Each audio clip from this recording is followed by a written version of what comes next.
Islamic Urdu Beta. السلام Like, علیکم share, comment, ورحمۃ اللہ subscribe. وبرکاتہ نحمده ونصلي على رسوله الكريم اما بعد الحمد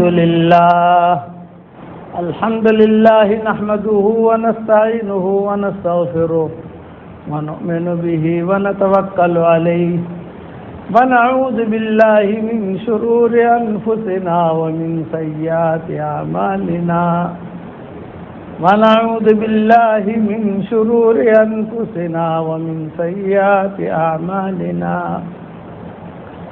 ونعوذ بالله من شرور أنفسنا ومن سيئات أعمالنا من يهده الله فلا مضل له ومن يضلله فلا هادي له ونشهد أن لا إله إلا الله وحده لا شريك له ونشهد أن سيدنا ومولانا محمدا عبده ورسوله صلى الله عليه وعلى آله وأصحابه وبارك وسلم تسليما كثيرا كثيرا أما بعد فأعوذ بالله من الشيطان الرجيم بسم الله الرحمن الرحيم فاعلم أنه لا إله إلا الله واستغفر لذنبك وللمؤمنين والمؤمنات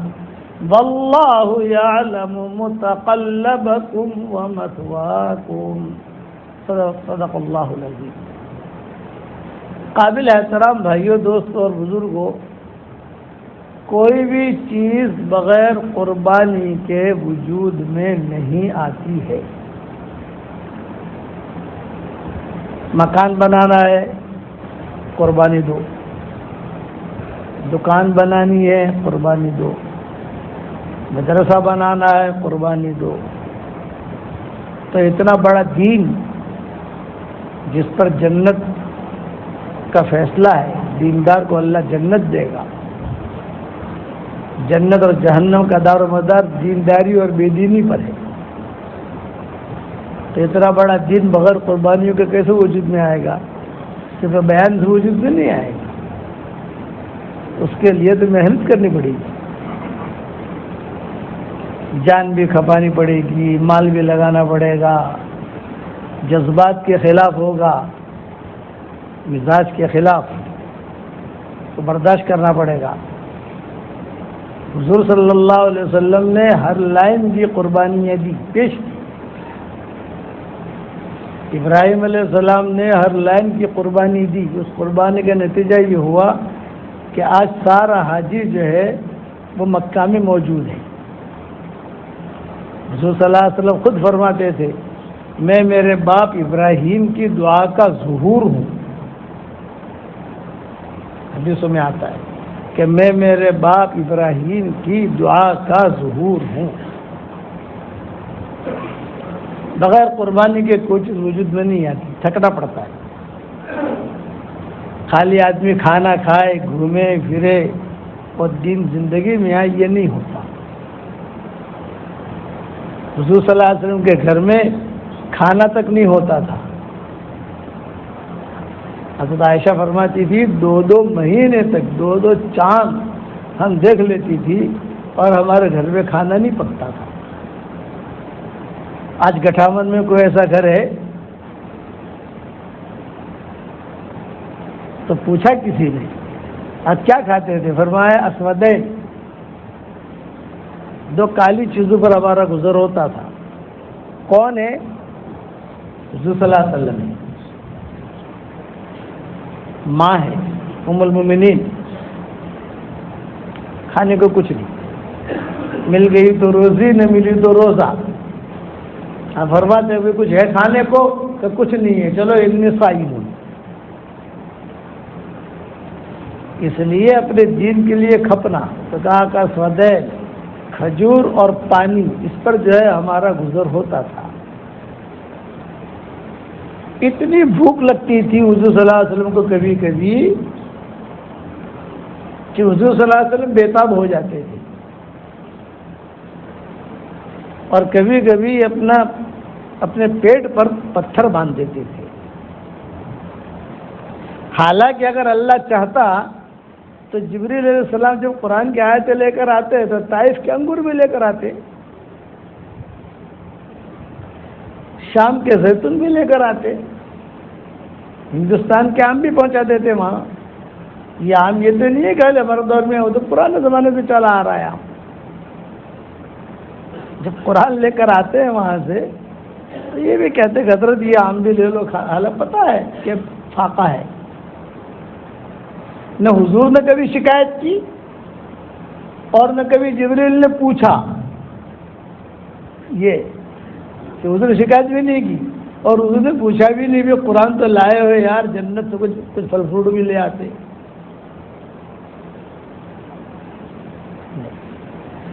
قرآن لیا, محفوظ کیا اور جبریل سلام کر کے چلے گئے. کبھی جبریل نے پوچھا نہیں ہے کہ میں آئی ہیلپ یو, کچھ مدد کروں آپ کی, آپ فاقے سے, اور نہ اللہ نے پوچھوایا.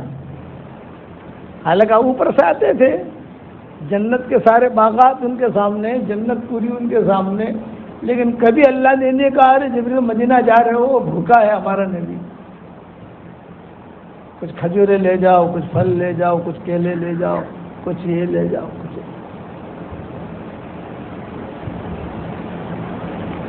تنے تنہا ایک مرتبہ کا قصہ تھا, ایسا ہوا کہ دوپہر کے وقت میں حضور صلی اللہ علیہ وسلم مسجد نبوی میں آ گئے بغیر وقت کے. ایک تو نماز کا وقت ہوتا ہے تو آدمی نماز میں تو آتا ہی آتا ہے, لیکن کوئی 10 بجے آ جاوے, کوئی 11 بجے آ جاوے, پھر تو نماز کا وقت ہے نہیں, کیسے آ گئے؟ کوئی نبی آ گیا اچانک. بیٹھے تو تھوڑی دیر میں حضرت ابوبکر بھی آ گئے, تھوڑی دیر کے بعد حضرت عمر بھی آ گئے. اتفاق. آپ نے فرمایا من الذی اخرجکما, یہ جملہ کا من الذی اخرجکما, کہ تم دونوں کیوں آئے, کیا بات ہے؟ تو صدیق اکبر نے کہا کہ حضرت میں تو بھوک کی وجہ سے آیا ہوں, کھانا نہیں ہے گھر میں کچھ. حضرت عمر سے کہا کہ آپ, کہ میں بھی بھوک کی وجہ سے آیا ہوں. تو ان دونوں نے پوچھا کہ حضرت آپ, جناب میں بھی بھوک کی وجہ سے آیا ہوں. تینوں بڑے ہیں اور تینوں ایک ساتھ سو رہے ہیں, آرام کر رہے ہیں.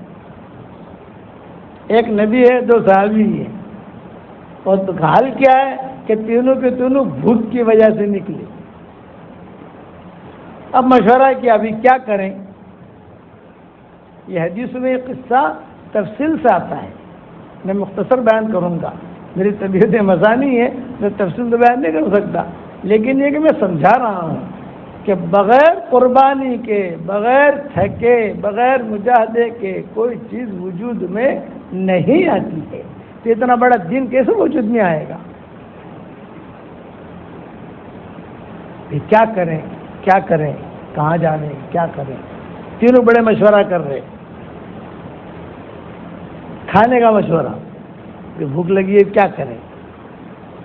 تو حضور نے خود نے فرمایا بھائی میرا معمول تو یہ ہے کہ مجھے جب بھی بھوک لگتی ہے تو میں تو میرا پرانا میزبان ہے نا وہاں چلا جاتا ہوں. ابو ابن سعد یہ حضور کے میزبان تھے, شروع سے چلے آ رہے تھے وہ. اور ام ایوب جو ہے یہ کچھ نہ کچھ میرے لیے رکھ دیتی ہے, وہاں چلا جاتا ہوں. 2-3 صحابہ تھے جن کے یہاں حضور صلی اللہ علیہ وسلم بغیر پوچھے چلے جاتے تھے. بغیر پوچھے کا مطلب بلا جھجک, یہ نہیں کہ گھر میں داخل ہو گئے, یہ نہیں. ایک ابو ایوب اور ایک سعد ابن عبادہ. سعد ابن عبادہ بھی ایسے ہی تھے, بہت بڑے زمیندار تھے مدینہ منورہ کے. بہت بیگھا زمین تھی ان کی, پھیلی ہوئی دائیں بائیں. بھئی یہ کس کی زمین ہے؟ سعد ابن عبادہ کی. ارے یہ کس کی ہے؟ سعد ابن عبادہ کی. بھئی یہ کس کی ہے؟ سعد ابن عبادہ کی. اور بہت بڑا دل تھا ان کا, سعد ابن عبادہ کا, بہت بڑا دل. انہوں نے اعلان کر رکھا تھا کوئی بھی بھوکا ہو میرے گھر پہ آ جاؤ. اور اس سے آگے کی بات، مکہ مکرمہ سے شام کوئی جاتا تو مدینہ سے گزر ہوتا تھا، تو بیچ میں کھجور کے درخت آتے تھے، تو کھجور کے درخت کے اوپر وہ سرید گرم گرم رکھ دیتے تھے، اور اعلان ہوتا تھا کہ کوئی مسافر ہندو ہو مسلمان ہو کوئی بھی ہو، بس اپنی اونٹنی پر بیٹھے بیٹھے گرم گرم سرید کھا لو، اور کھجوریں رکھیے جتنے اپنے جھولے میں بھرنی ہے بھر لو، اور ٹھنڈا ٹھنڈا پانی ہے وہ پانی پی لو، آپ کو اترنا نہیں ہے، کسی جگہ جانا نہیں ہے، کچھ بھی نہیں، اپنا پیٹ بھرو، کھاؤ، کھجوریں لے جاؤ، پانی لے جاؤ، اور اپنا سفر شروع کرو، اور خیال رکھنا واپسی میں بھی آپ کو ایسا ہی ملے گا۔ یہاں یہ سعد بن عبادہ، جناتوں نے ان کو قتل کیا تھا، جناتوں نے ان کو مارا تھا شام میں۔ یہ سعد بن عبادہ بڑے آدمی تھے، اور بڑا لمبا قصہ ہے کہ جناتوں نے کیوں مارا ان کو، اس کی خبر ہے کہ نا جنات بھی قتل کرتے ہیں۔ سعد بن عبادہ کو قتل کرنے والے جنات تھے۔ نحن قتلنا سید الخزرج سعد بن عبادہ، نحن قتلنا سید الخزرج سعد بن عبادہ فرمیناہ ولم یخطف آدا۔ شام میں تھے، حضرت عمر نے فجر کی نماز پڑھائی یہاں مدینہ منورہ میں، اور فجر کی نماز پڑھا کر یوں بیٹھے، اور جناتوں نے یہ اشعار پڑھے مسجد نبوی میں، نحن قتلنا سید الخزرج سعد بن عبادہ فرمیناہ فلم یخطف آدا۔ ہم نے سعد بن عبادہ کو قتل کر دیا، یعنی 10 منٹ پہلے قتل کیا ہے، اور 10 منٹ بعد یہاں خبر دے رہے ہیں، کہاں شام اور کہاں مدینہ۔ اور ایسا تیر ہم نے مارا ہے کہ سیدھا اس کے دل کو لگا، اور ہم نے قتل کر دیا۔ حضرت عمر نے کہا بھی کہاں سے آواز آ رہی ہے، یہ کون ہے، ہمارے اتنے بڑے آدمی کو مار دیا، یہ کون ہے؟ تو جنات بھی ہوتے تھے نا، جنات۔ تو کچھ لوگوں نے کہا کہ حضرت یہ ہاتف غیبی کی آواز ہے، کوئی انسان نہیں بول رہا ہے،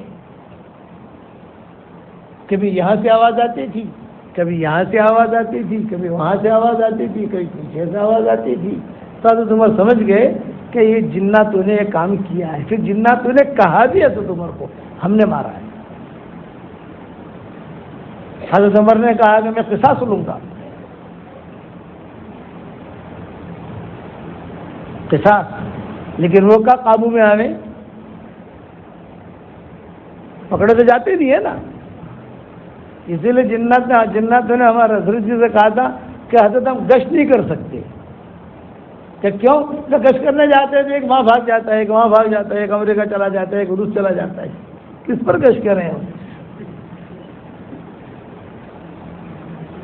یہ سعد بن عبادہ بڑے آدمی تھے، سید الخزرج سعد بن عبادہ، نحن قتلنا سید الخزرج سعد بن عبادہ فرمیناہ بسہم فلم یخطف آدا۔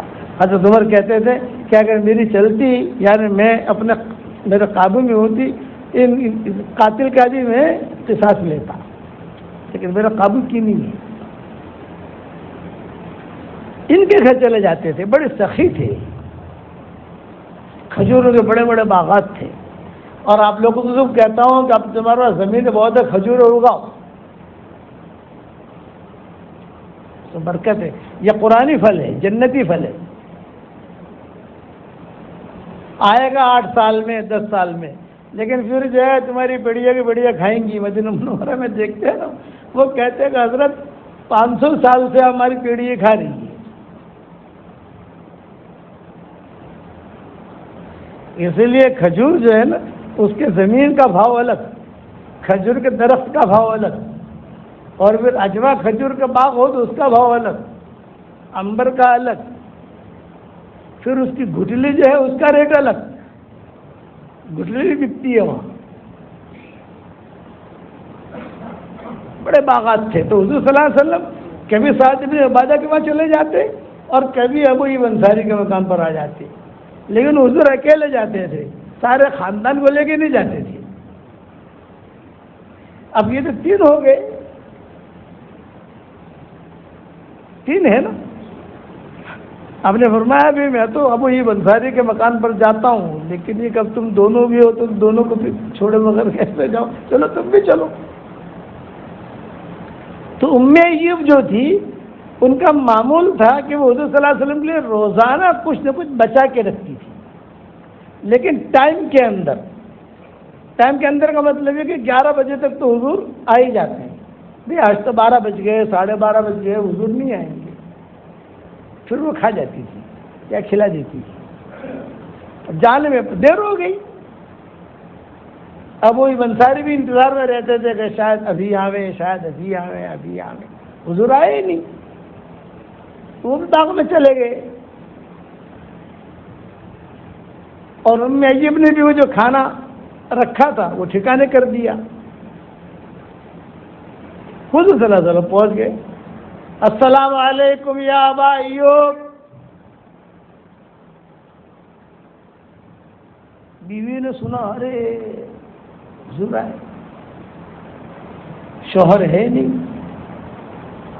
بچے بھی نہیں ہیں، بیٹے بھی نہیں ہیں، اور دیکھا تو اکیلے حضور نہیں ہے، 3 ہیں، 3 آدمی ہیں، ابوبکر بھی ہے، عمر بھی ہے۔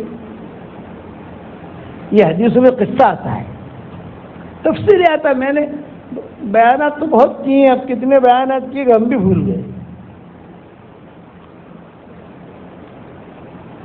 مجھے دیکھو چکر آ رہے ہیں۔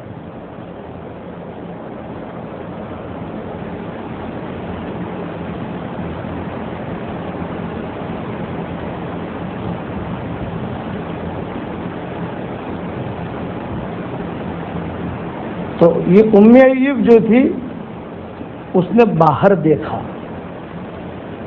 شوہر ہے کہ نہیں۔ ابو ایوب انصاری ایک دم پیچھے تھے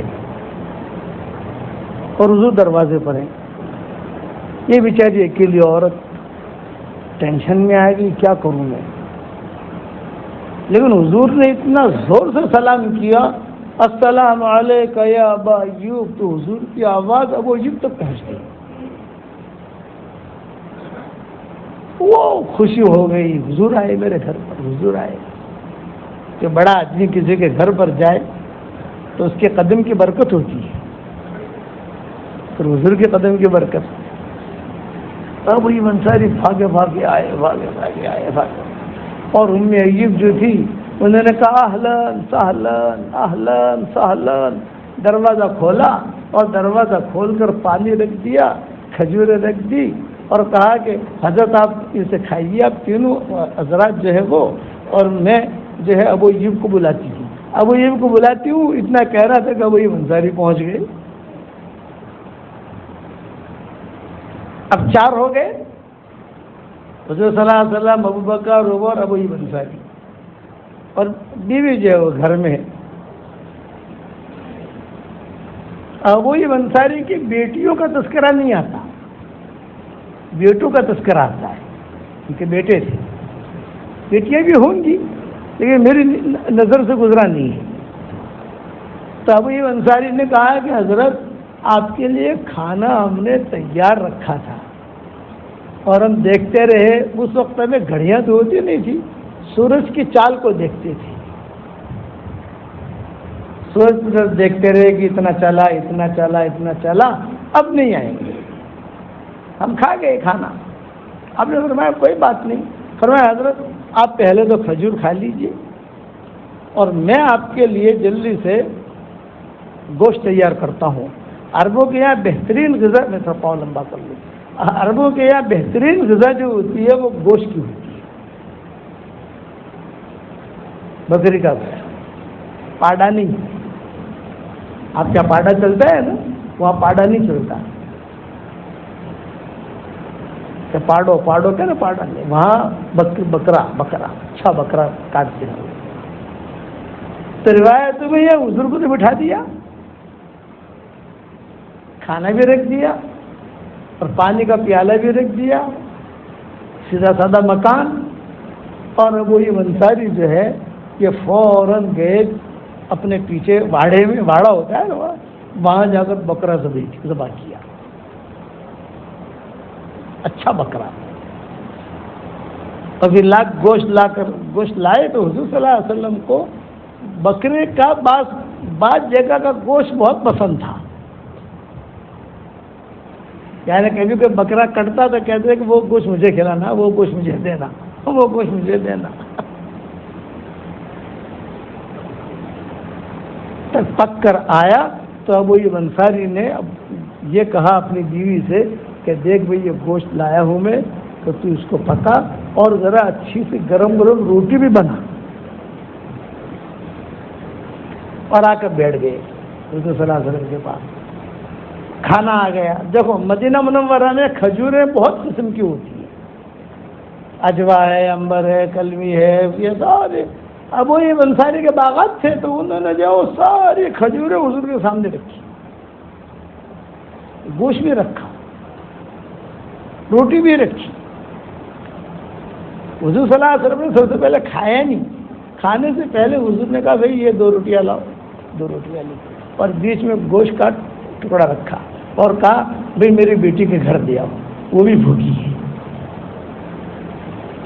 یہ قربانی، میری بیٹی کے گھر دے آؤ فاطمہ کے، وہ بھی بھوکی ہے۔ یہ نبی کو حق ہے، آپ کو اور ہمیں حق نہیں ہے کسی کے گھر جاویں ہم اور جو بھرے اور کہو جو ہمارا گھر آلتا ہے پلا آلتا ہے۔ وہ نبی کا معاملہ تھا، اور وہ ان کا ہاں اگر اس زمانے میں ایسا میزبان ہے کہ جو برا نہ لگا دے، بات تو میزبان ہوتے ہیں کیا ہم الشقوت ہوتے اس کو، وہ بات الگ ہے، وہاں بھیجا اور کھانے کے لیے بیٹھے تو حضور صلی اللہ علیہ وسلم نے کہا عمر، ابو بکر، ابو ایوب، حشر کا میدان میں پوچھا جائے گا، کھجور، گوشت، اور کھجور میں بھی رطب کھجوری بھی ہوتی ہے، رطب، آج کل رطب بہت آ رہی ہے مدینہ منورہ میں، یہ رطب کا زمانہ ہے، جولائی کا جو مہینہ ہے رطب کا ہے، رطب اور یہ اجوا اور یہ کھجور اور پھر گرم گرم روٹی اور اس کے ساتھ پھر گوشت، حشر کا میدان میں پوچھا جائے گا۔ تو حضرت عمر نے کہا کہ حضرت اتنے بھوکے تھے ہم، اور یہ آیت کیا پوچھا جائے گا؟ آپ نے فرمایا ہاں یہی تو نعمت ہے۔ تو حضرت عمر جو ہے وہ رو دیے، بہت روئے۔ یہ کیوں رو رہے ہو؟ یہ فرمایا کہ حضرت اتنی قربانی دی ہم نے، اور آج بہت دنوں کے بعد یہ کھانا ملا ہے۔ روزانہ بکرے نہیں کٹتے تھے، روزانہ جو ہے کھانا نہیں پکتا تھا۔ آج ہمارے یہاں کوئی ہے ایسا گھر کہ 2 مہینے تک چولہا بھی نہ جلے؟ کوئی ہے؟ مجھے بتاؤ۔ غریب ہوگا تو بھی نہیں ہوگا، تو یا داڑم بے اٹھواڑے بے ہوگا تو گوشت کھاتا ہو شیر ہوئے چاہے بھی تھی آگے۔ یہ قربانی، اس پر حضور صلی اللہ علیہ وسلم نے فرمایا دیکھو میں تمہیں ایک دعا سکھاتا ہوں، یہ ان لوگوں کو بتا رہے ہیں، بڑوں کو بتا رہے ہیں، حساب تو ہوگا لیکن حساب کتاب معاف کرانا ہے، تو میں ایک دعا بتاتا ہوں کہ جب کھانے بیٹھو تو بسم اللہ الرحمن الرحیم پڑھو۔ کیا آپ نے فرمایا؟ بسم اللہ الرحمن الرحیم پڑھو، اور جب کھانا کھا چکو تو یہ دعا پڑھ لو، یہ دعا پڑھنے سے اس کھانے کا حساب کتاب نہیں ہوگا۔ یہ آپ نے اس وقت پر یہ حدیث بیان کی۔ پڑھو میرے ساتھ، الحمدللہ الذی هو اشبعنا واروانا وانعم علینا وافضل۔ کھانے کے بعد اگر یہ کوئی آدمی یہ دعا پڑھ لے، اس کھانے کا حساب کتاب نہیں ہوتا۔ یہ اس جگہ حضور صلی اللہ علیہ وسلم نے یہ حدیث بیان کی۔ اب ہو گیا، کھانا کھا لیا، پیٹ بھر گیا، تو حضور صلی اللہ علیہ وسلم نے ابو ایوب انصاری سے کہا بھئی اللہ تمہیں جزائے خیر دے، تم نے ہماری خدمت کی اور تم نے ہمیں کھلایا، اللہ آپ کو بہت۔ مجھے تھوڑا چکر آ رہے، تھوڑی دیر رک کے بیان کروں گا میں۔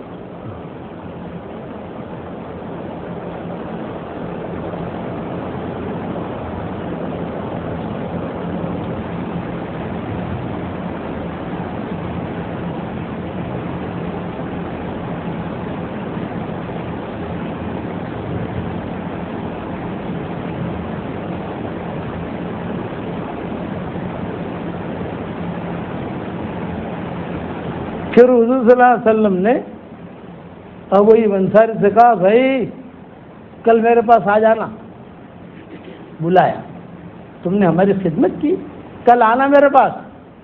ابو ایوب انصاری نے سنا نہیں، ہاں کرو کرو یار،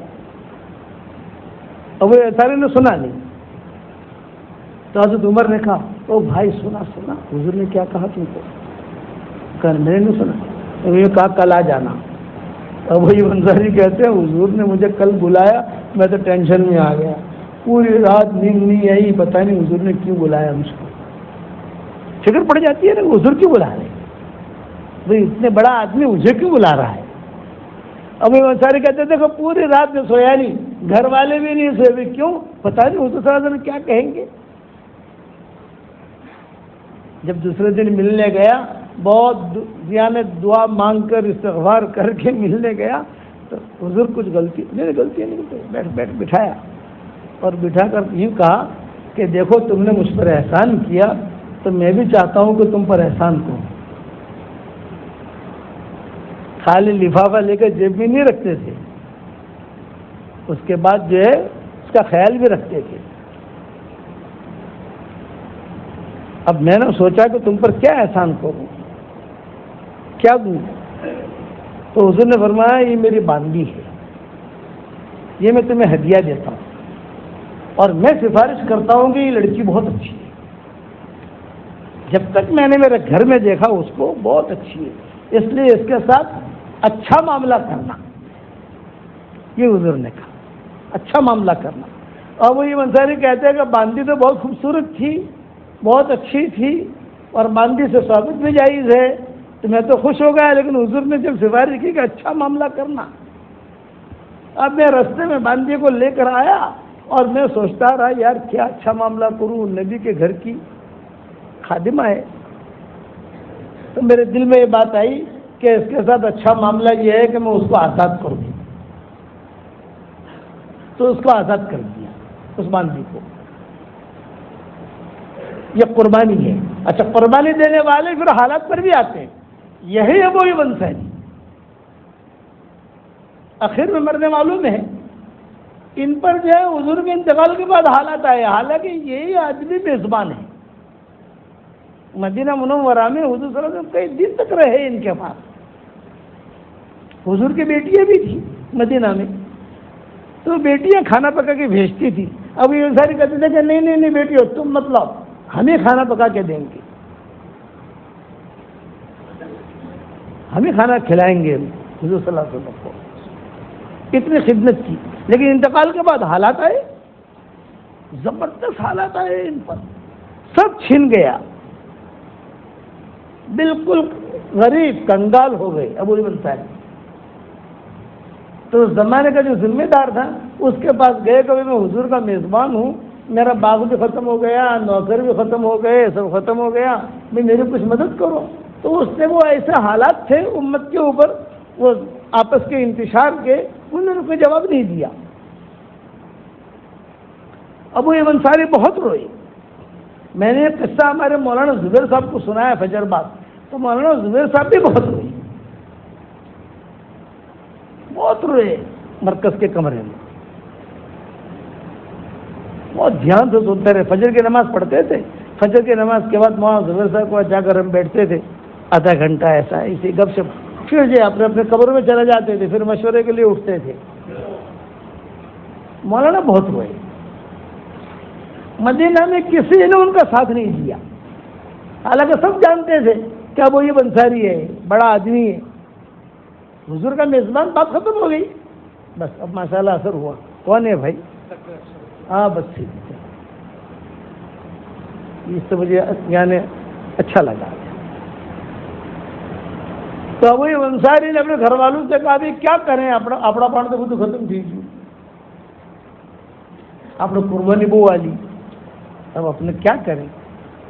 تو بیوی نے کہا کہ یا کسی نے کہا ہے کہ ایک کام کرو، بصرہ چلے جاؤ، بصرہ وہاں عبداللہ ابن عباس تھی، یہ وہاں کے گورنر تھے عبداللہ ابن عباس، تو وہاں چلے جاؤ، شاید وہ تمہاری مدد کریں گے، کیونکہ عبداللہ ابن عباس جانتے تھے کہ یہ آدمی کون ہے۔ ڈاکٹر کر پھرتی کر گئے. یہ جانتے تھے. اب ٹوپی دے دو خالی. انشاءاللہ مضمون پورا کروں گا, دھیان سے سنو. بیماریاں یہ تو آتی رہتی ہیں, لیکن یہ چیز دھیان سے سنو. میں کیا کہنا چاہتا ہوں, کیا کام کرو گے تو حالات بھی آئیں گے. ایسے زبردست حالات میں گرے ابو ایوب انصاری. انہوں نے استخارہ کیا. استخارہ کر کے انہوں نے بصرہ کا سفر کا ارادہ کیا. وہاں عبداللہ ابن عباس کو پتہ چلا کہ ابو ایوب انصاری آ رہے. وہ تو بادشاہ تھے, وہاں کے امیر تھے. گورنر کا مطلب بادشاہ ہوتا ہے. او ہو روایت میں لکھا ہے عبداللہ ابن عباس نے پورا محل اپنا خالی کر دیا اور لال کہتے ہیں ریڈ کارپٹ دور تک قالین بچھایا ان کے اکرام میں. اور استقبال کے لیے عبداللہ ابن عباس خود گئے. تو روایت میں ابو ایوب انصاری نے دیکھا کہ ہو پورا بصرہ جو ہے نکل آیا ہے میرے استقبال کے لیے. پورا بصرہ, میں تو ایک عام آدمی ہوں. عبداللہ ابن عباس نے مصافحہ کیا. ان کے لیے خاص قسم کا گھوڑا لائے تھے. خاص قسم کے گھوڑے کا مطلب یہ مرسیڈیز کار لائے تھے دکھانے. یہ خاص قسم کا گھوڑا ہے, شاہی گھوڑا ہے, اس پر تم بیٹھو اور میرے محل میں چلو. ٹھاٹ کے ساتھ لے گئے. اور ابو ایوب انصاری سے کہا کہ آپ بالکل فکر مت کرو, آپ یہاں رہو. پورا محل میں نے خالی کر دیا ہے. نوکر چاکر غلام باندیاں سب آپ کی خدمت میں ہے. اور آپ کیوں آئے ہو یہ بعد میں پوچھوں گا. اور عبداللہ ابن عباس ایک عام مکان میں چلے گئے. جب بات سنا رہا تھا تو مولانا زبیر صاحب بہت رو رہے تھے. تو ابو ایوب انصاری نے کہا کہ بھائی عبداللہ ابن عباس اتنا میرے لیے ضرورت نہیں ہے. بھائی تم تو بادشاہ ہو, امیر ہو یہاں کے, تو تمہارے لیے تو محل کی ضرورت ہے. لوگ آتے ہیں, ملنے والے آتے ہیں کرتے. تم ایک کام کرو, مجھے تو تم بٹھا ایک کمرہ دے دو چھوٹا سا. تو عبداللہ ابن عباس نے کہا کہ ہرگز نہیں, اگر میں تمہارا اکرام نہیں کروں گا تو حشر کے میدان میں حضور صلی اللہ علیہ وسلم کو کیا جواب دوں گا کہ میرے میزبان کو تو نے اتنا بھی اکرام نہیں کیا جبکہ اللہ نے تجھے دیا تھا.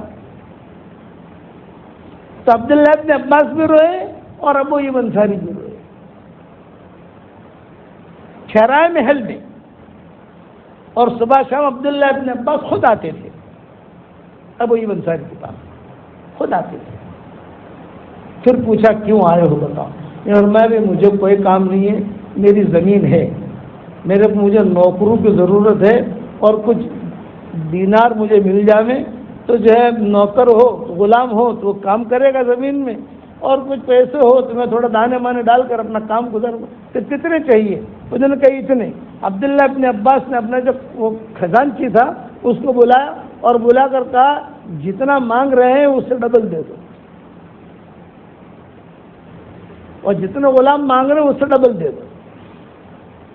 یہ لے کر پہنچے مدینہ منورہ. اس مال سے پھر اللہ نے ان کو مال دیا, پھر مالدار ہو گئے ابو ایوب انصاری. تو صحابہ دیکھتے تھے کہ یہ قربانی دینے والا آدمی, میرے والد صاحب رحمۃ اللہ علیہ فرماتے تھے کہ قربانی دو گے تو کبھی اللہ مال بہت بڑھائے گا اور کبھی اللہ مال لے لے گا, اور دونوں ہی امتحان ہیں. یہ دونوں امتحان ہیں. جب مال دیا اللہ تعالیٰ نے ابو ایوب انصاری کو, پھر ابو ایوب انصاری نے یہ کہا کہ بس اب میں جو ہے نا گھر میں نہیں رہوں گا, اب میں اللہ کے راستے میں جاؤں گا.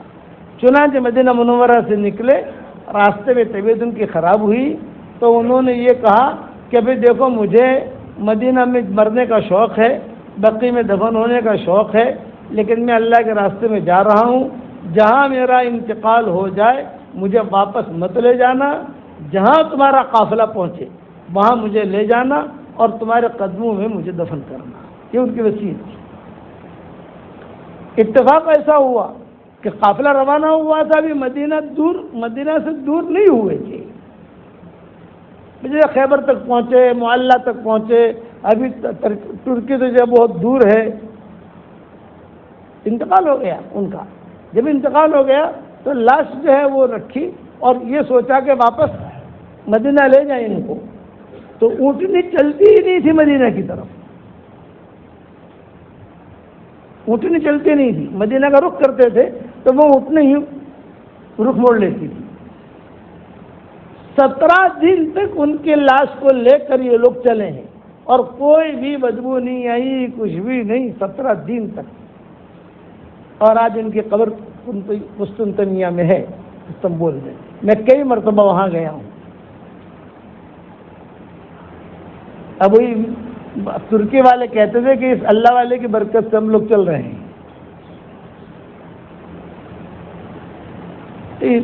ابوئی انصاری کا قصہ میں نے جو سنایا وہ اس وجہ سے سنایا کہ قربانی دینی پڑتی ہے.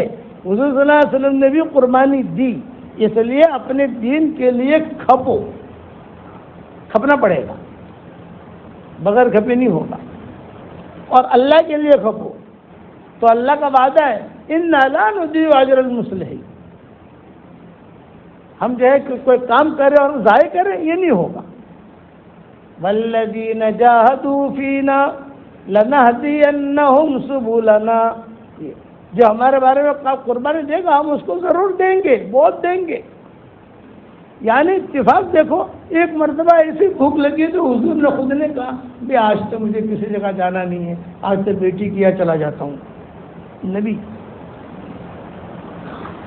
فاطمہ کے گھر آ گیا تو فاطمہ کے گھر عمران ابن حسین ساتھ تھے، حضرت عمران ابن حسین. کون؟ تو آپ نے فرمایا السلام علیکم یا فاطمہ. او ابو آئیے، ابو ابو ابو ابو. فرمایا کہ ابو آئیے آئیے، لیکن ہر ماں کا حج کوئی ہے آپ کے ساتھ؟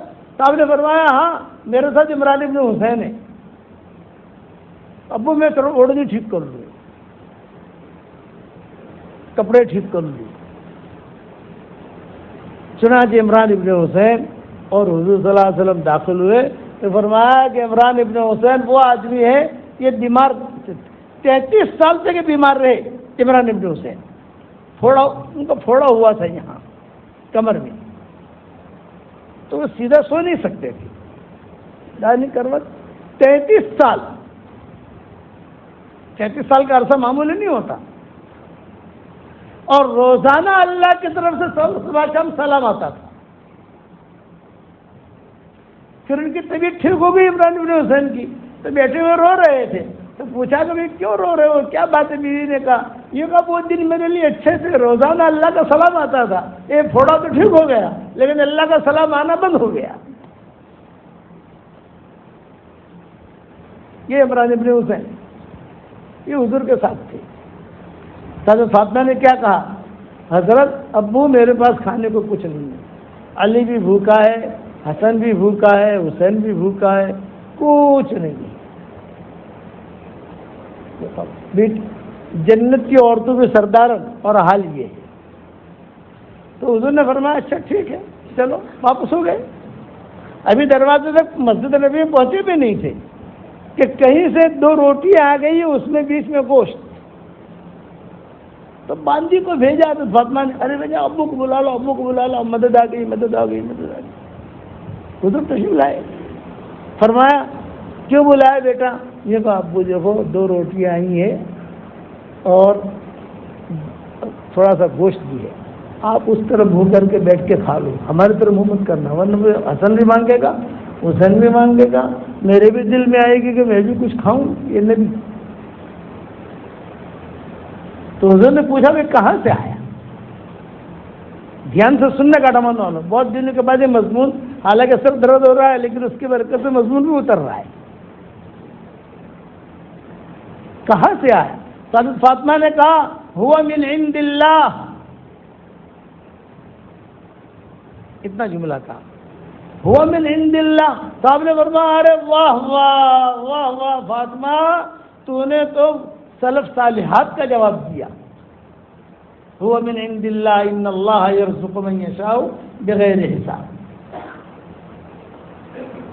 تو حضور صلی اللہ علیہ وسلم نے 2 روٹیاں لی اور گوشت بھی لیا اور جو ہے ٹکڑے کیے اور کہا کہ یہ عائشہ کو دیا ہو، یہ میمونہ کو دیا ہو، ام سلمہ کو دیا ہو، فلاں کو دیا ہو، فلاں کو دیا ہو. حضرت فاطمہ کہتی تھی کہ میں نے کہا لو پٹی جو آتا وہ تو مخلص آپ اپنے چھو رہے کہ پٹی جو آتا بدھے مخلص. تو حضور نے بھی کھایا اور جو تھا جیسا تھا ویسا ہی بچا رہا. اور یہ کہا بولو بھی تم بھی کھا لینا، علی کو بھی کھلانا، تم بھی کھا لینا. اللہ نے برکت دی. یہ روایت ہے، لیکن اس میں علماء ایک نقطہ لکھتے ہیں. یہ نقطہ یہ عمل کرنا، آپ گھر پر گئے اور آپ کی بیگم بیڑی نہ کہ اور ہماری بیڑی سے وہ تھوڑا سدھرو اور تھوڑا ترقی کرو. بیگم کہنے کا کہ میری فرشی حور ہے، ہماری بہو سے، ہماری بیڑی سے، ہماری آپ یہ نہ یہ جملہ نہ کہوانا. بھی فرشی حور ہے میری بیگم ہے. آپ گھر گئے، آپ کے بیوی کے پاس آپ نے کوئی چیز خاص دیکھی، کوئی چیز، ارے اچھا ٹھیک ہے آپ اپنے گھر میں ہوتے نا، تو سب سے پہلے کیا جواب دے؟ ہوا من عند اللہ ان اللہ یرزق من یشاء بغیر حساب. پھر بعد میں بتائے فلاں نے بھیجا، فلاں نے بھیجا. یا اسی طریقے پر آپ کے ہاتھ میں کوئی چیز دیکھی تو بیگم نے پوچھا ارے چوتھی لایا تو تمہارا ہاتھ میں گھڑیاں لیتی ہے نا، تو چوتھی. تو پہلے کیا جواب دو؟ ہوا من عند اللہ ان اللہ یرزق من یشاء بغیر حساب. اس کے بعد اس کے بتاؤ فلاں نے مجھے ہدیہ دیا یا فلاں جگہ بک رہا تھا، سستا دکھا تھا، میں نے لے لیا. تو علماء نے لکھا ہے اگر یہ عادت ڈالیں گے ہوا من عند اللہ ان اللہ یرزق من یشاء بغیر حساب کہنے کی، تو ان کی قیامت تک کے آنے والی نسلوں میں فاقہ نہیں آئے گا. یہ اتنا زبردست عمل ہے. حالانکہ سر میں چکر آ رہے تھے لیکن اللہ نے مضمون کہلوایا. بہت دنوں سالوں کے بعد یہ مضمون بیان کر رہا ہوں. یہ عادت ڈالو گھر کے اندر. سمجھ گئے نا؟ بیڑی نے جملوں میں کیا مانت نا، میری بیگم ہے، میری فرشی حور ہے، میری بیوی ہے. جو ہمارا پرانا رواج چلتا ہے نا اسے چھوڑو. اقرا عزت دو. مجھے لوگ پوچھتے ہیں بھی ہمارا تو دنیا بھر میں سبق چلتا ہے نا کہ ٹھمن بھی تو آ ہی جاتا ہوگا، پہنچ جاتا ہوگا. تو لوگ پوچھتے ہیں کہ مول صاحب میری بیوی جو ہے نا بہت ضدی ہے، بہت لڑائی کرتی ہے اور بہت گھر میں ٹینشن نہیں رہتا ہے، تو مولانا کوئی وظیفہ بتاؤ نا تو محبت کرے. میں نے کہا کہ ایک وظیفہ بتاؤں گا تو عمل کرے گا؟ ہاں مول صاحب تھک گیا ہوں، ضرور عمل کروں گا. میں نے کہا ہر مہینے میں پہلی تاریخ آوے 10,000 روپیہ ہدیہ دے دے اس کو، کبھی لڑے گی نہیں.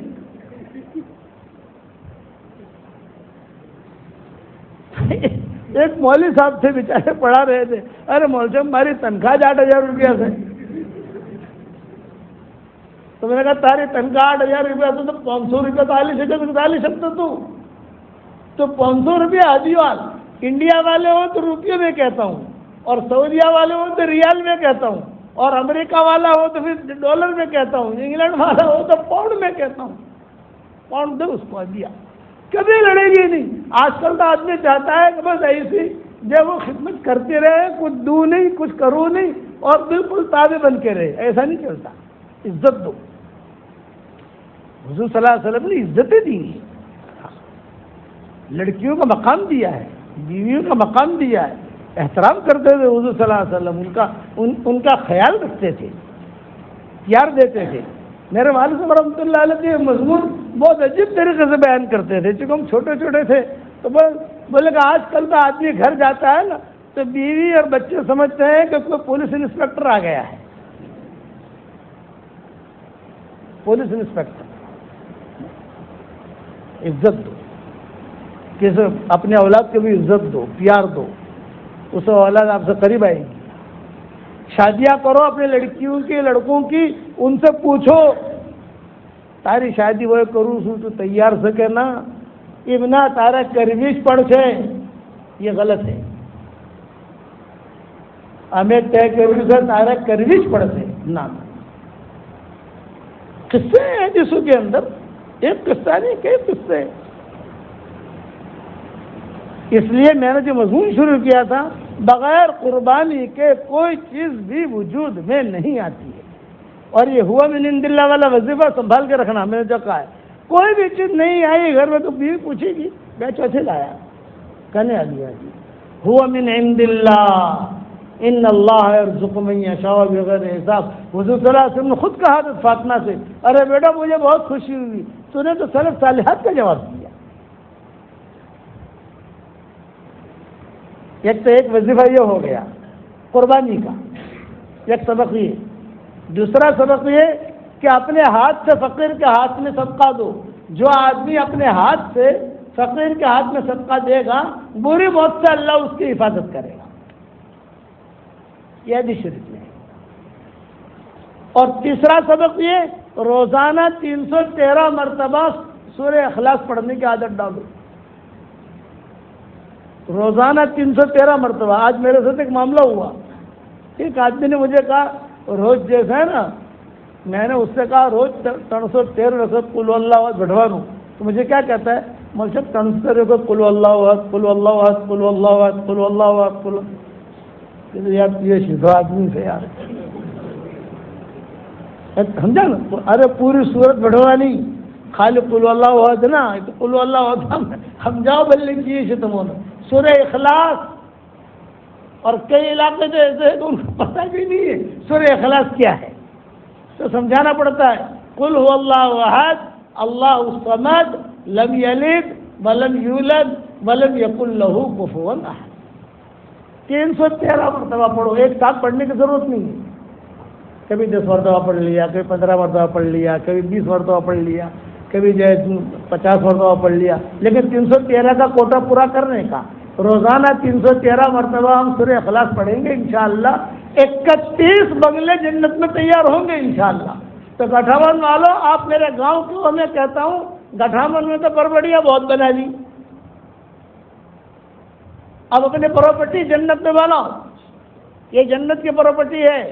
31 بنگلے روزانہ تیار ہوں گے. صحیح حدیثوں میں آتا ہے. اور کوئی پیسہ نہیں، کچھ بھی نہیں، کہیں پر بھی جانا نہیں آپ کو رجسٹر کرانے کے لیے. آپ نے یہاں پڑھا اور وہاں بنگلہ تیار. کرو گے انشاءاللہ. اب آپ کے دل میں یہ آئے گا کہ مول صاحب روز 313 وقت تو سورہ اخلاص پڑھશું અને 31 બંગલાએ મળશે ઇન્શાઅલ્લાહ. પણ માણસ કે આટલા બધા બંગલા કરશું શું કે ભાડું આવશે કે નહીં આવે એકડે? بھی وہاں بھاڑا تو آئے گا نہیں، وہاں تو سب بادشاہ داخل ہوں گے. میں دعا کرتا ہوں جس اللہ نے ہمیں ہماری مسجد میں جمع کیا وہ اللہ ہم سب کو جنت الفردوس میں نبی کے پڑوس میں ہماری قیامت تک کی آنے والی نسلوں کے ساتھ اللہ ہم سب کو جمع کرتا. تو موسم شو کرشو تو میں جواب دیتا ہوں دیکھ کوئی ٹینشن لینے کی ضرورت نہیں ہے. جب انشاءاللہ ہم جنت میں جائیں گے نا وہاں جا کر مشورہ کر لیں گے کیا کرنا ہے. اور استغفار بہت کرو، اٹھتے بیٹھتے معاف کر دے معاف کر دے معاف کر دے. استغفار کرنے سے اللہ تعالیٰ لڑکی بھی دیتا ہے، اولاد بھی دیتا ہے، لڑکی بھی دیتا ہے. میں مسجد نبوی میں ہی بیٹھا ہوا تھا ریاض الجنہ میں. ایک بہت بڑا مالدار عرب ہے وہاں کا بینک کا مینیجر، وہ آیا اور اس نے دیکھا کہ شیخ یونس بیٹھے ہوئے ہیں. وہ بیچارہ میں اپنا جوانی کے دن تھے ہمارے، اپنا پڑھ رہا تھا ریاض الجنہ کے اندر. وہ میرے قریب آ کے بیٹھ گیا. میں نے جو سلام پھیرا تو دیکھا ارے یہ فلاں آدمی بیٹھا ہے میرے قریب میں. سلام کیا السلام علیکم وعلیکم السلام. عربوں کی عادت ہوتی ہے وہ پیشانی کو بوسہ دیتے ہیں. کیف الحال شیخ کیف الحال کیف الحال. تو اس نے کہا کہ شیخ میرے ایک پرائیویٹ بات ہے، آپ کسی کو کہنا مت، مدینہ میں کسی کو کہنا مت، یہ میرے آپ کے درمیان ہے. پھر سارا مدینہ مجھے پہچانتا ہے. نہیں میں نے کہا کہو. اب میں آپ کے سامنے قصہ ایسے سناتا ہوں کہ آپ تو اس کو جانتے نہیں ہو تو قصہ سنانے میں کوئی حرج نہیں. مدینہ والے تو سب جانتے ہیں اس کو، بینک کا مینیجر ہے. تو بینک کے مینیجر کو تو آدمی جانتا ہے نا، بڑے سے بڑا آدمی کبھی بڑے بڑے چیک آتے ہیں بڑے. بولے میری پرائیویٹ بات ہے کہتے ہوئے بہت شرماتا ہوں اور یہاں کے اماموں سے پوچھ بھی نہیں سکتا، میرا راز وہاں چلا جائے گا. اگر ان سے پوچھوں گا اماموں سے تو میرا راز وہاں چلا جائے گا. آپ سے پوچھنے میں کوئی حرج نہیں ہے کیونکہ آپ ہندوستان کو چلے جاؤ گے اور مجھے اس کا کوئی حل ملے گا. کہ مولوی صاحب میرے پاس جو ہے نا شادی میں نے کی ہے تو لڑکیاں پیدا ہوتی ہیں ہر سال، اور میں چاہتا ہوں کہ لڑکے بھی اللہ کے، تاکہ میرے پاس بہت مال ہے، وہ مال کچھ چلے، لڑکیاں کیا کام کریں گی؟ تو میرے زبان سے کیا نکلا؟ میں نے کہا ابھی وہ لڑکیاں تو برکت ہے۔ مولانا برکت بہت ہو گئی، تو مجھے کہتا ہے کہ برکت بہت ہو گئی مول صاحب، اب تو جو ہے کوئی ایسا وظیفہ بتا دو کہ مجھے اللہ تعالیٰ لڑکے دے میری بیوی۔ میں نے کہا دیکھ، لڑکوں کے لیے دوسری شادی مت کرنا، لڑکوں کے لیے دوسری شادی مت کرنا، تو پتہ نہیں اب اس سے لڑکے ہوتے ہیں کہ نہیں ہوتے، آپ سمجھیں گے نہیں؟ تو اب لیکن میں تجھے ایک وظیفہ بتاتا ہوں، تو کرے گا؟ وہ کروں گا۔ تیری بیوی کرے گی؟ تو کرے گی۔ تو ٹھیک، اچھا اس کی بیوی بھی ہمیں پہچانتی تھی، جو عربی عورتیں آتی ہے، مرکز آتی تھی تو ابا کو جانتی تھی، ابا کے بارے میں ہمیں جانتی تھی۔ میں نے کہا 1000 دانے کی تصویر لے لے، اس نے کہا لے لی۔ میں نے کہا روزانہ تم دونوں میاں بیوی 24 گھنٹے میں 1000 مرتبہ استغفار پڑھو، اللہم اغفر لی، اللہم اغفر لی، اللہم اغفر لی۔ اللہ، بیوی بھی پڑھے اور تو بھی پڑھ، اللہ لڑکے دے گا انشاءاللہ۔ ہو گئی بات، وہ اپنی جگہ، میں میری جگہ۔ 1 سال کے بعد میں مدینہ منورہ ایئرپورٹ پر اترا تو جو ساتھی ہمارے استقبال میں آئے تھے، تو ساتھ میں یہ بھی آیا تھا مینیجر۔ تو ساتھیوں نے کہا بھی اتنا بڑا آدمی حضرت کے استقبال میں کیسے آیا؟ کیا بات؟ اس کے ہاتھ میں ایک یعنی کوئی چیز تھی ہدیہ دینے کے لیے، اجوا کھجور تھی 1 کلو 2 کلو۔ اس نے مجھے اجوا کھجور تھمائی اور میرے کان میں کہا الحمدللہ عبداللہ عبد الرحمان۔ سمجھ گئے؟ جڑوا لڑکے دیے اللہ نے، اور نام رکھا میں نے عبداللہ عبد الرحمان۔ میں سمجھ گیا، وہ سمجھ گیا، جزاک اللہ۔ یہ استغفار کی برکت۔ پھر دوسرے سال گیا، وہی ایئرپورٹ پر کھڑا تھا، میں نے کہا سلام کئی فرال سے، اس نے مجھے اجوا کھجور دی اور کان میں کہا الحمدللہ حسن حسین۔ ہو گیا۔ اس کے بعد جو ہے پھر گیا میں، جب گیا تو وہ جو ہے بغیر اجوا کھجور کے کھڑا تھا، اجوا کھجور نہیں۔ ملاقات آئے تو صحیح، تو کان میں کیا کہہ رہا ہے؟ انا للہ و انا الیہ راجعون ماتت وہی دفنت فی البقیع۔ اس کا انتقال ہو گیا ہے میری بیوی کا، اور بقیع میں دفن ہو گئی۔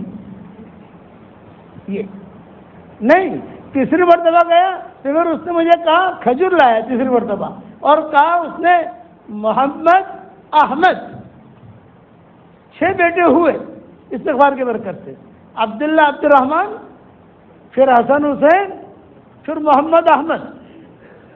پھر جب چوتھی مرتبہ گیا تو اس نے کہا بقیع میں دفن ہوگی۔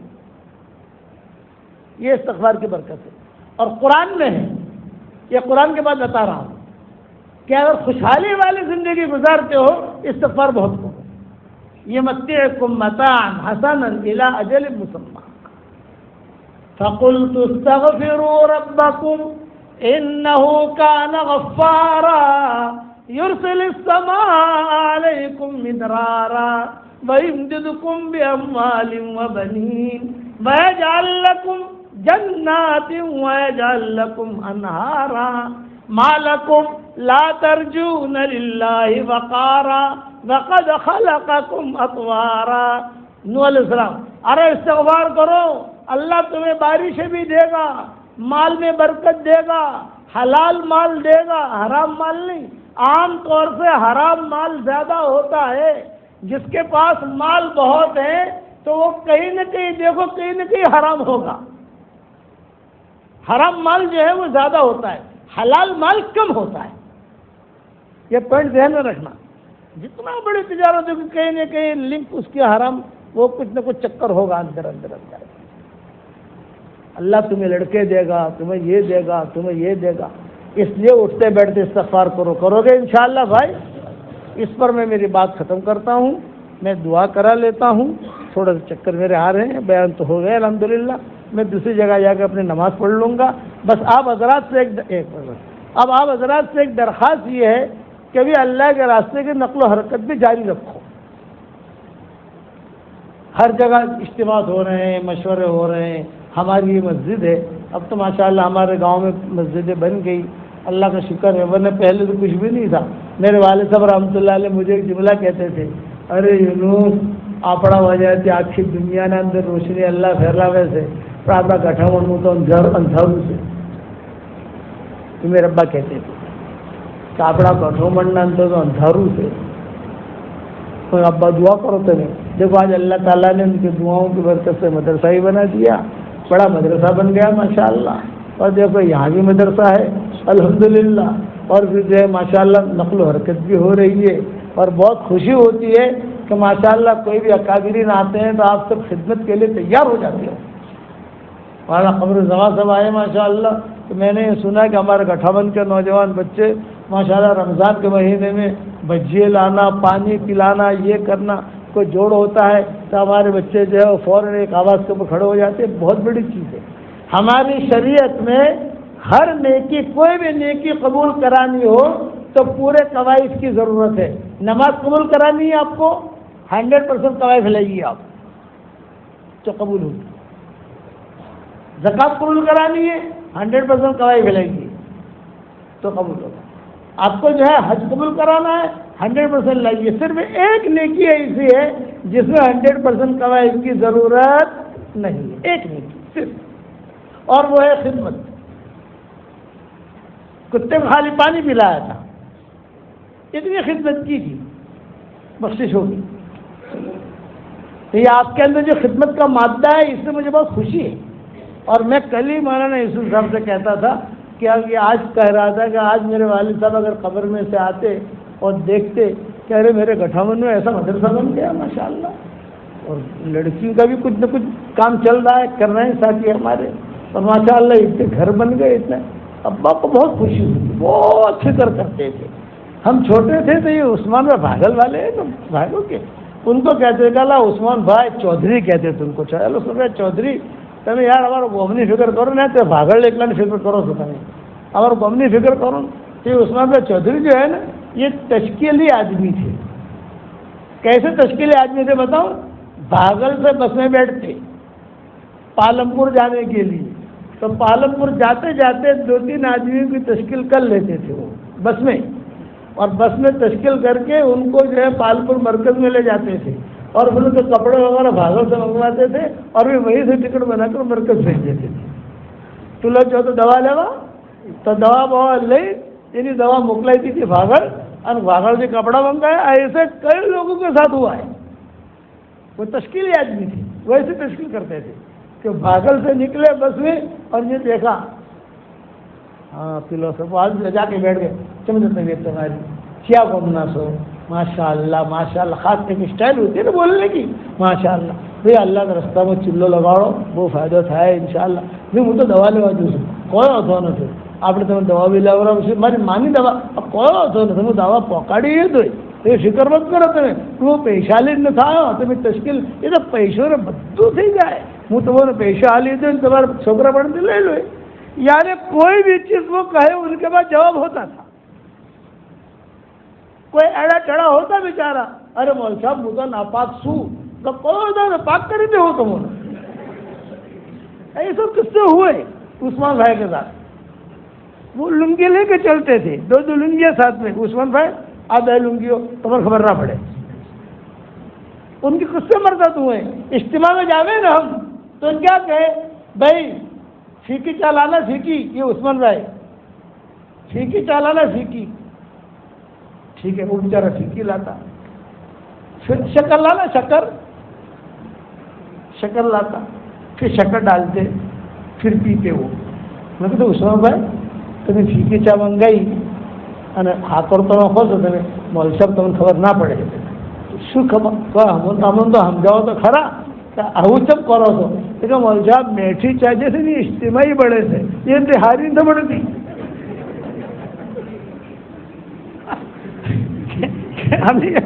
મેઠી ચા એ ઇજ્તિમાઈ બળે છે એ એટલી હારી નથી બળતી અને સૂકી છે ખાલી દૂધની બળે છે. એટલે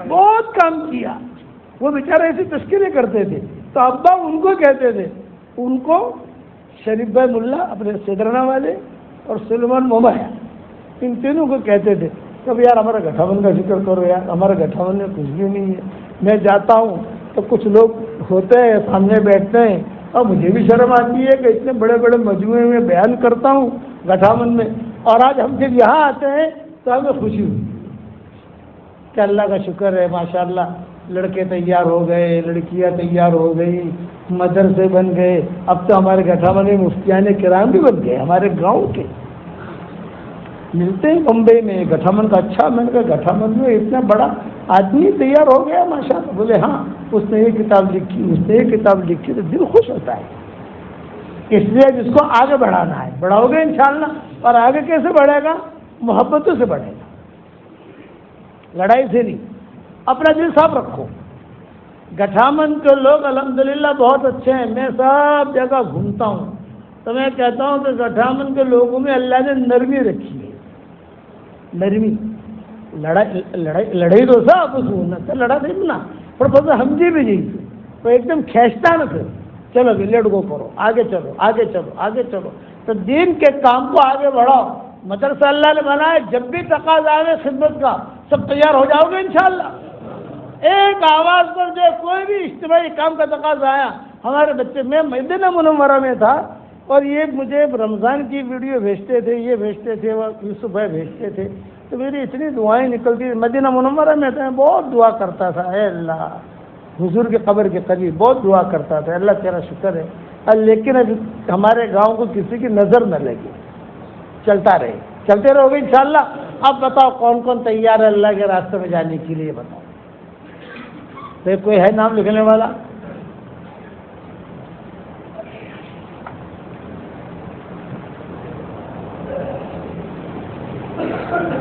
اور آج اللہ تعالیٰ نے آپ کی خدمت کی وجہ سے گٹھاون کی زمینوں کے ریٹ کیسے کر دیے بیٹھے بیٹھے؟ یہ بھی تو ہے, اللہ نے بھاؤ بڑھایا کہ نہیں بڑھایا؟ بتاؤ کون تیار ہے, پھر دعا کرنے. کیا نام؟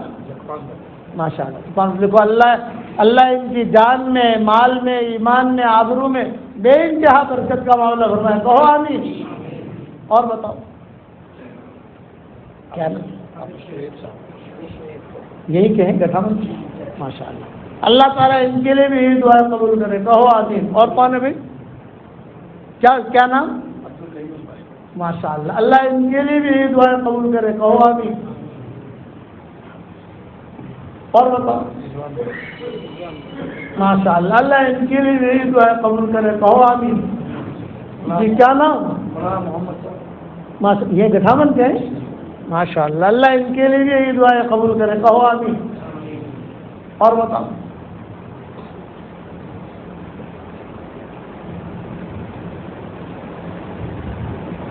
اور فرما. سنو. ماشاء اللہ. اللہ ان کے لیے بھی یہی دعائیں قبول کرے. کہو آمین. میں نے کل ان کو کہا, مولوی یوسف سے کہا یا ان سے کہا, میں نے کہا گٹھاون کے حالات ماشاءاللہ اتنے اچھے دیکھ کر میری ہمت یہ بڑھ گئی کہ پیر ذوالفقار کو یہاں بلاؤں اور مولوی طارق جبیل کو یہاں بلاؤں. میں نے دونوں سے کہا کیا میں گٹھاون کا ماحول دیکھ کر میری ہمت اتنی بڑھ گئی, لیکن میں دعوت دوں گا تو انکار نہیں کر سکتے, میرے اتنے قریبی تعلقات ہیں. میں نے کہا اب میں اگر قانونی کوئی رکاوٹیں نہ آ رہی, جیسے ملک الگ الگ ہے, یہ ہو یہ میں نے کل 2 مرتبہ کہیں جاتے ہوئے سفر میں کہ میری ہمت اب بڑھی کہ مدرسہ اس قسم کا ہو گیا, خدمت والے ساتھی ہمارے ہو گئے, گٹھاون کے نوجوان بچے ایسے ہیں ماشاء اللہ 24 گھنٹہ پہرا دیں, 24 گھنٹہ خدمت کریں, کاریں لے کر کھڑے رہیں. اب میری ہمت بڑھنے لگی کہ میں ان دونوں کو دعوت دوں الگ الگ وقت پر. اب پھر کیا پروگرام بنتا ہے, کیا کرتا ہے, وہ تو یہ لوگ جانے جو بھی ہے وہ, لیکن یہ ہمت میں نے یہ کھل کر کیوں کہا, اندر کی خوشی ہوئی مجھے کہ اب ہمارا یہ علاقہ اپنی جگہ ہے, لیکن ہمارا گاؤں تیار ہو گیا, ہمارا گاؤں بالغ ہو گیا. اب پہلے نابالغ تھا, اب ماشاءاللہ بالغ ہو گئے, یعنی کام کرنے لگا. اللہ چاہے کہ آگے بڑھو انشاءاللہ. یہ اور نام بتاؤ. اور بتاؤ.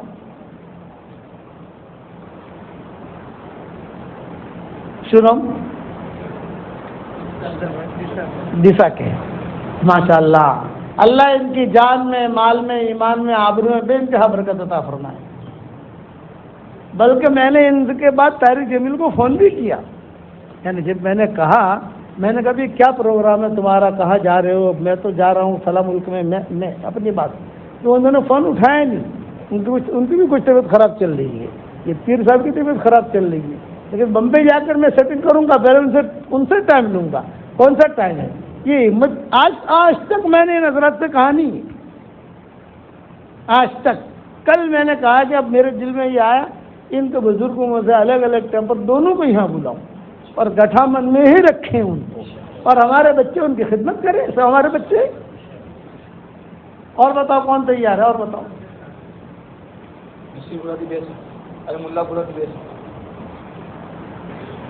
ماشاء اللہ ماشاء اللہ ماشاء اللہ، بہت خوشی.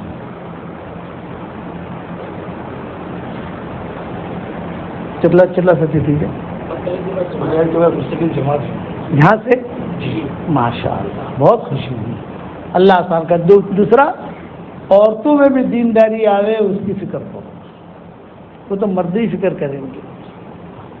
ہمارے یہاں اور میاں بیوی میں محبت ہو، اس کی ترتیبیں بناؤ، دعائیں مانگو. ہماری مسجد تہجد سے آباد رہے اس کی کوشش کرو، اور اللہ سے کہو، کرنے والا اللہ ہے. دور ہے منزل مقصود، شاعر کہتا ہے دور ہے منزل مقصود مگر ہے تو صحیح. راہ کٹ جائے گی تو عزم سفر پیدا کر. جو میرے والد کی دعائیں تھی گٹھاون کے لیے، وہ دعائیں اب قبول ہو رہی ہے. کبھی دعا کب قبول ہوتی ہے، کبھی کب قبول ہوتی ہے. ابراہیم علیہ السلام نے دعا مانگی تھی کب، اور حضور صلی اللہ علیہ وسلم پیدا ہوئے کب. اسی لیے حضور صلی اللہ علیہ وسلم فرماتے تھے فتح مکہ کے موقع پر، میں میرے باپ ابراہیم کی دعا کا ظہور ہوں. کہ دعا مانگی تھی، میرے ابا نے بہت دعائیں مانگی، اور مولانا نظر میں سب نے ہی مانگی، مولانا اکبر صاحب نے مانگی، مولانا آدم صاحب رحمۃ اللہ علیہ جی ہمارے یہاں کے تھے، انہوں نے بھی خوب خدمت کی. یعنی گاؤں معیاری گاؤں ہے، یہ یاد رکھنا، معیاری گاؤں ہے. تو اس کی قدر کرو. اللہ تعالیٰ عمل کرنے کی توفیق عطا فرمائے. اللہم لک الحمد کما انت اہلہ، وصلی وسلم علی سیدنا محمد کما انت اہلہ، وافعل بنا ما انت اہلہ، فإنک اہل التقوی واہل المغفرہ. اللہم لک الحمد حمدا حمدا، اللہم لک الحمد حمدا حمدا.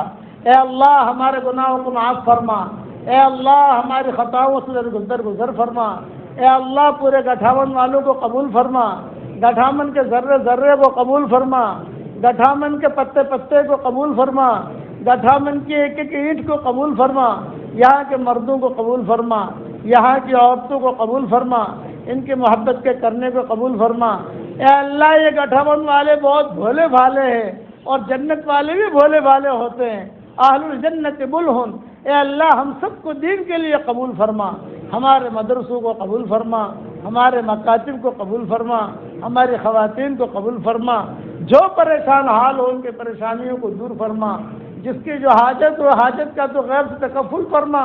جو پہ اللہ جس کی جو ضرورت ہو اس کی ضرورت کا تو غیر سے تکفل فرما. اے اللہ جس نے بھی مجھ سے دعاؤں کے لیے کہا ہو، دعاؤں کے لیے خطوط میں لکھا ہو، جن کا ہم پر کسی قسم کا حق اور احسان ہو، یا جو ہمیں اپنی دعاؤں میں یاد کرتے رہتے ہوں، میری ساری دعاؤں میں ان کا پورا پورا حصہ نصیب فرما. میری ساری دعاؤں میں ان کا پورا پورا حصہ نصیب فرما. جن کے لڑکے اور لڑکیاں شادی کے لائق ہوں، غیر شادی شدہ ہوں، بہترین جوڑوں کا ان کے لیے انتظام فرما. جو بے اولاد ہو نیک صالح اولاد انہیں نصیب فرما. جن کے اولاد تو ہے مگر نافرمان ہیں، ان کے نافرمان اولاد کو فرما بردار بنا دے.